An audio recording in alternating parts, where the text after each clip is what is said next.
I like that. Now, you said something about loans. What would you say is wrong with loans in your context or in the context of Nigeria? What are the risks or dangers of starting with loans?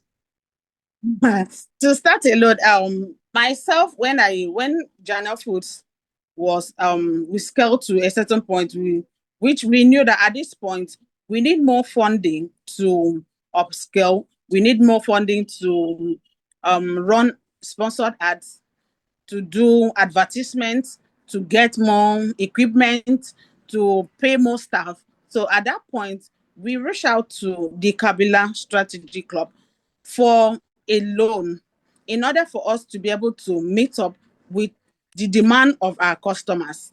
So if you're getting a loan, it is not a death sentence, because a lot of people, once business people are hearing about loan, they'll be like, God forbid, I can't do that. The risk, the rate is too high. I won't be able to pay. I don't want to run into debt. I don't have collateral and all those things.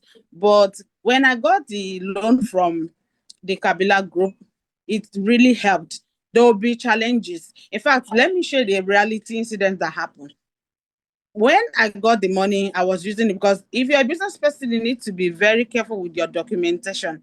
You need to have your record set. Everything you do, write it out. You drink pure water in the course of delivery, or you're going to pick up a goods, write it. Everything you do, document it, because there will be a time that that inventory and your sales book and your bookkeeping will help you solve a problem. I got some equipment, I got some things. At some point, it was as if the money was reducing in the account. And at that point, I was already thinking, where did this money go into? Is it like there's one for somewhere, they're draining out the money? I had to get all my books, my recording books, and I went through them one after the other. And to the glory of God, I was able to pin down everything that I used the money for.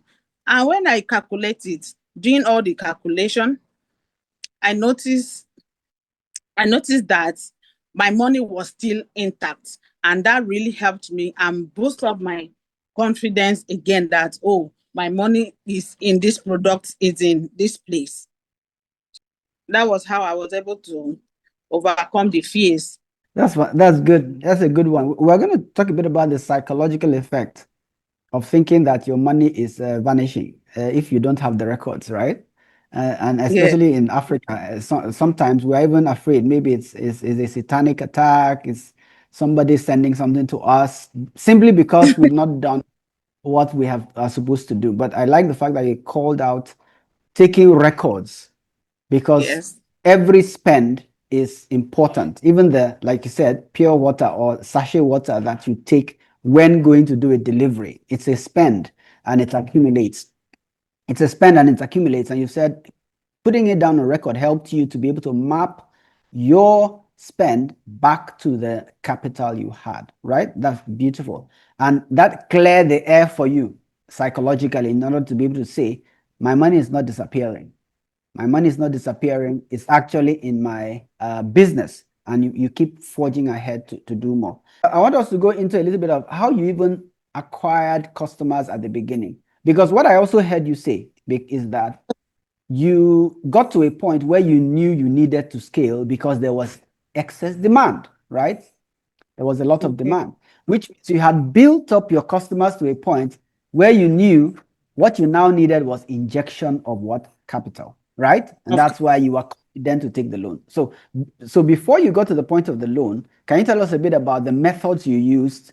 I know you mentioned Facebook ads that you eventually used, but the initial methods you used to even get a customer base for you to say there's a demand for my product and I now need to go into getting a loan. Tell us more about that. Yeah.